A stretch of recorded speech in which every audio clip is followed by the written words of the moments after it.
Welcome to Islamic Life Coach School Podcast. Apply tools that you learn in this podcast and your life will be unrecognizably successful. Now your host, Dr. Kamal Akhtar. Hello everyone. Peace and blessings be upon all of you. Today's topic is extra special to me, and it is about parenting. We are going to be discussing what parenting patterns you have and if they need modification. Let's start by asking this question. What kind of experience would you want to have around your children? What kind of emotions would you like to feel? Calm, love, patience, connection, peace? In these cases, heartfulness as a parent is more important than mindfulness. Creating a nurturing relationship with your children absolutely requires that you create a nurturing relationship with yourself. That is the only way to create or repair any broken relationship. Find your own peace. That is a must before you can find peace with your kids, because otherwise you will be holding them responsible for your emotions, which is the very definition of emotional childhood. How can you parent somebody successfully if you're acting like a child yourself? So what is emotional childhood? That is when we are holding someone else responsible for our emotions. I am frustrated because my son never finishes his homework on time. I am mad because my kid wrote on the couch with a Sharpie. I am guilty because I spend time at work and not with my children. You are attaching your feelings of frustration, mad, and guilt to your children, to your work, something outside of you. You are handing your children your emotional power. You are an emotional childhood. By the way, this kind of emotional childhood can be created with anybody outside of you. It doesn't have to be children. But when you do it with children, it creates a codependent relationship where you need them to act a certain way to relieve you of your emotions. That way they become dependent on you for the same thing, because that's what they learn from you. How to fix this, and what would it look like to be in emotional adulthood instead? That would mean that you trace all of your feelings to your thinking. I'm frustrated because I'm thinking he doesn't listen to me and he doesn't finish his homework. I am mad because I'm thinking my expensive couches are ruined when my kids wrote on them with Sharpie. We are not eliminating the kids from the picture altogether, and I'm not even saying don't be frustrated or mad. I'm also not saying just to be happy that the kids are acting like this. But if you want to be, you can be. But I'm guessing happy is probably not an emotion you want to choose in these situations. So by all means, choose upset and frustration. But make sure you're not making anyone and anything outside of you responsible for these feelings. The kids are your circumstance. So this type of thinking is a universal phenomenon. It applies to your marriage, your work relationships, your acquaintances. Anytime you're interacting with a human being and you detect an unpleasant emotion, you will have a tendency to blame the other person for handing you this emotion. Notice if you have assigned them your emotional power. And if you have, take it back by figuring out what is it that you're thinking in that situation. Use this as a guide to really create what is truly important to you as a parent. Is it your children's safety? Is it their success? What this means is that you would have to show up for them when it is truly messy. The interactions might not be pleasant at times, but they are needed. All external relationships depend on your inner relationship with yourself. If you want calmness and peace with your children, you will have to experience that within yourself first. Most of us are running on automatic programming of emulating our parents' way of parenting, but you can decondition that, especially if it's not serving your current parenting goals. Your children's success is not under your control. That is a result for them to create. You can set them up for success for sure, and you can do that by creating a clean relationship. But you cannot do that from a place of being emotionally dependent on them. Meaning, and this is again universally true, they do not own your emotions and you don't own theirs, no matter how young they are. Also, start this process by creating awareness of what parenting patterns you have. Is there reactivity? Is there passivity? Are you owning your emotions enough to address them before you show up as a mother? For me personally, my nervous system is wired for empathy and rejection sensitivity. So even though my mother was a stay-at-home mom, every time she corrected me, I perceived severe criticism. Maybe that was her intention, maybe it wasn't, it's hard to say. But physical touch and affection was rare. All of this led to my parenting style. And that was mostly about celebrating successes and achievements. And that way I accidentally made the mother-child relationship in our family to be strictly transactional. When I recognized these patterns after coming to this work, it was a very difficult wake-up call. That was some of the most difficult work I had to do. But I take pride in the fact that I had the grit to start that work. And now that I'm able to teach that to you, I do believe that I'm the one breaking generational patterns. With this, I'm not saying that the way you were parented was wrong or that you have to find something wrong with it. I'm just saying you don't have to parent as an extension of the way you were parented. There does not have to be a direct correlation there. Breaking these generational patterns has to do with showing up as a different parent based on what is required for today's times. I saw that the way I was parenting was just not working out for my children. Times change, people change, the way kids need to be raised also changes. What might have worked for my parents does not work for me now.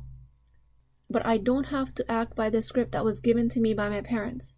I can create my own script, my own parenting style. So it is extremely, extremely important to start recognizing your own patterns. Because guess what? Our parents were making it up as they went along. That does not put us under any obligation to follow their lead and do the same, especially if it does not work for your family. If there are things that you learn from your parents and your grandparents that serve you well, please by all means keep them. Like for our family, there was always an emphasis on having grandparents around in our lives, and our cousins being in our lives. Those connections made for an incredible childhood, and I want to replicate that for my children. So I have no issues keeping that script. Also, we ate dinner as a family, served me very well, and I want to keep that tradition. So in recognizing the patterns of your parenting, see what is serving you and what is not. Keep the scripts that serve you and discard the ones that don't. And that does not have to be done from a place of disrespect or resentment for your parents or your culture. It actually has to be done from a place of love for your children and for yourself, even for your parents and your culture. This is about releasing what is not serving you with non-judgment.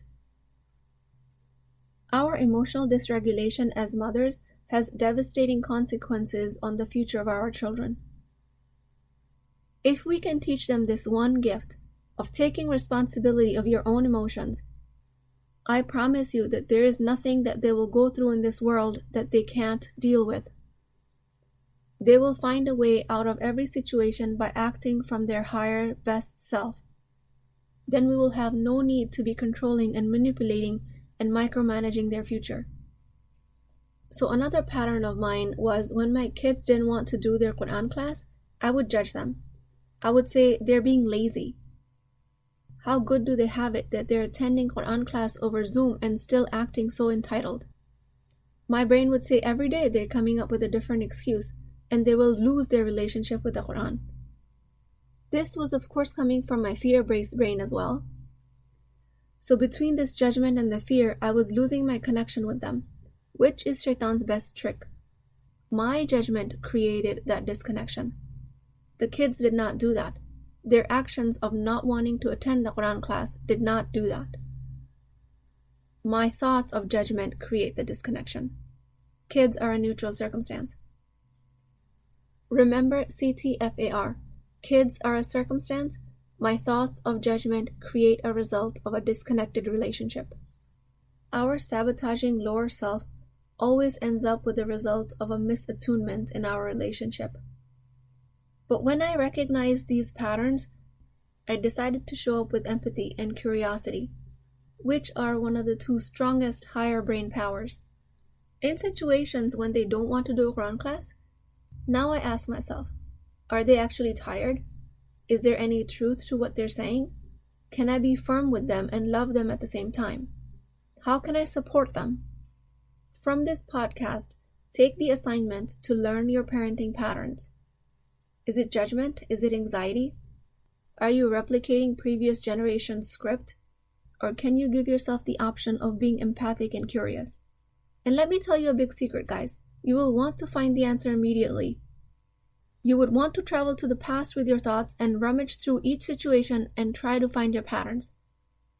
That is what your rational self will try to do, to come up with an answer as fast as it can.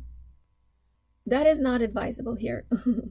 Because if you are new to regulating yourself, then chances are you will get trapped in the memorized negative emotions of the past.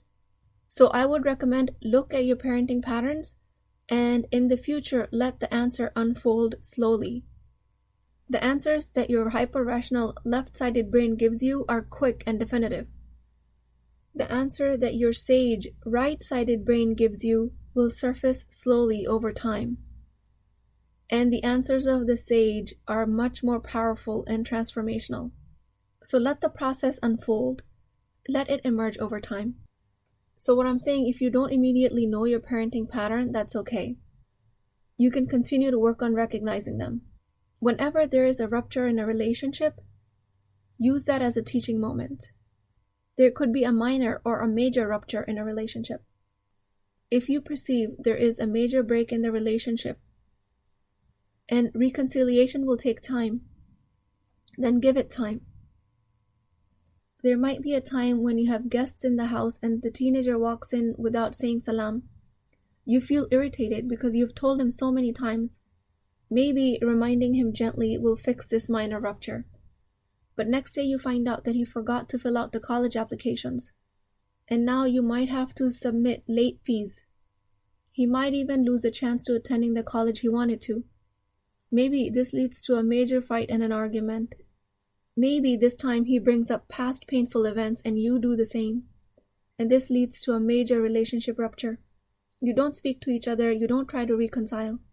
Or maybe, worse yet, your teenager is addicted to haram objects. May Allah protect us all. These types of major relationship ruptures cannot be fixed in one moment. But what I will ask you to do is slow down each moment long enough to recognize what patterns you're acting from. And the way you slow down a moment in a heated argument is just by paying attention to one sensation in your body. It could be the way your feet feel on the floor.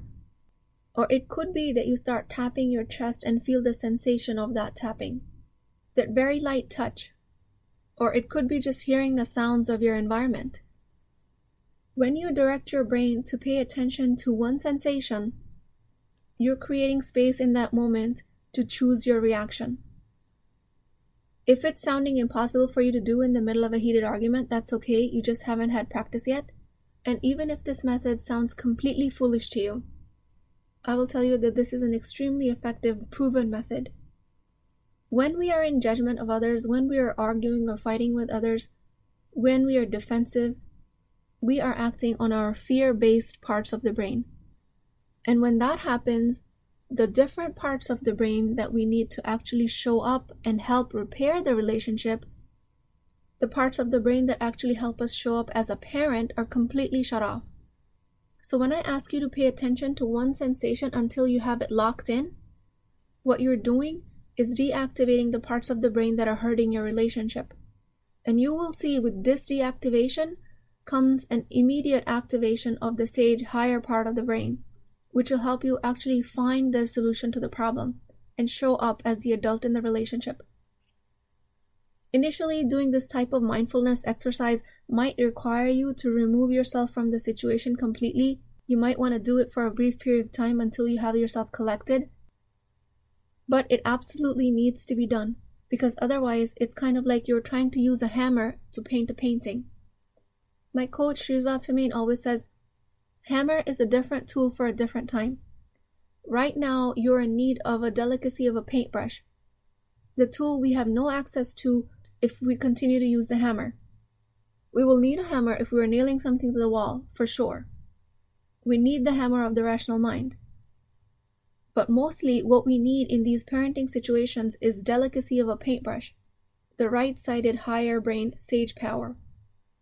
The way it looks for me in the middle of a heated argument that I know is not going to end well, I take a deep breath. That in itself activates the parasympathetic nervous system. which is different than the sympathetic nervous system, which is the fight, flight, freeze response. And with deep breathing, sometimes I will close my eyes and pay attention to the sensation of my chest rising or the sensations of my toes wiggling. That helps me quiet down the monkey chatter of my brain. And then when that happens, I'm able to transcend myself in the remembrance of Allah. There are some people out there who do this naturally and they can make it look effortless. I am not one of those people. But just remember, with practice, you can also get there. Just like it took me practice to get there. It might be that they were just born with that disposition, or it might be that they've practiced it over time. And all of that effort of that practice was, alhamdulillah, extremely beneficial in my relationship with my children. Now I can actually show up with peace and love, which a few years ago sounded nothing short of a miracle. Also, let's normalize these types of major and minor ruptures as normal. They are supposed to happen. Nothing gets strong without going through some wear and tear. If you're in fights or arguments with your children, if you have a toddler that seems to be that terrifying child that everyone's scared of, that is exactly what is supposed to happen. Nothing has gone wrong. Nothing ever goes wrong. When we judge these situations, we resist them. We have already labeled it wrong, which again activates the wrong part of the brain. This creates more pain than the original insult to the relationship ever could. If you find your kid being dishonest, it hurts. It's supposed to hurt. That's the appropriate emotion for any conscientious parent. That is a type of a clean pain that Allah subhanahu wa ta'ala created to bring to our attention what we value. I value honesty in a relationship. That's what I want to teach my children. That's why when my kid lies to me, it hurts. Let the hurt teach you the lesson in that moment and let it pass. That is all it was designed to do. You might cry. It might be painful. Give yourself space. Agree with your experience. Agree that it feels horrible. These experiences are supposed to make you and your relationship stronger. But the same negative emotions and experiences will actually end up hurting us when we center our parenting patterns around them. The hurt, the grief, the anxiety, the stress, letting them take over is relationship suicide. So approach these mismatches in a relationship with open mind.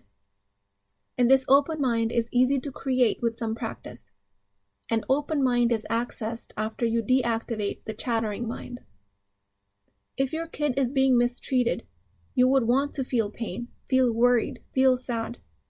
All of that can get you through the experience and make you stronger. But at the same time, don't let it dictate life. Don't let it guide you through life. Be curious about how the dynamics in your parents' relationship has affected you as a parent today. Is it constructive? Is it destructive? Work to recognize your parenting patterns.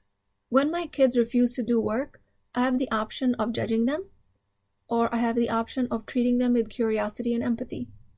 You will see those options. You will be able to visualize the fork in the road once you're able to quiet down your mind with paying attention to sensations and engaging in the remembrance of Allah, asking Him for help, making dua.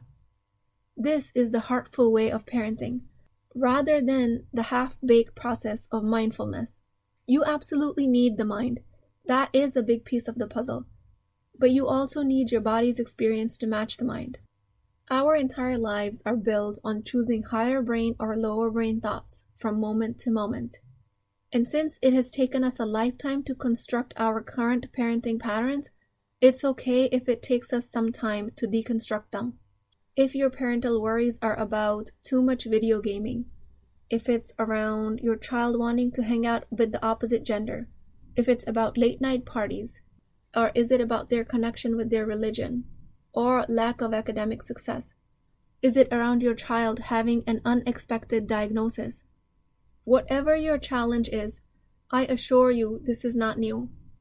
And I assure you that you can find a way around it with this method. If you are unable to do it alone, this might be too heavy of a weight for you to carry. So get help, hire a coach. Either way, you are uniquely suited for your situation. You are the best person to deal with the situation you're in. We will be talking about this topic in more detail and putting it into practice in my upcoming webinar that will be Sunday, May 29th at 1 p.m. Eastern Daylight Time. It's free to attend live, and not only that, you will get a chance to ask questions and get coached. So please make a note to attend that. Concerns that come up from some of my clients that are mothers is that I have to teach my children to survive in this world. Yes, you do. And what a great thought that is. But mostly what ends up happening is that it becomes a fear-based thought. And we start acting in controlling ways, which leads to micromanaging and helicopter parenting and lawnmower parenting. What is a lawnmower parent? I'm glad you asked.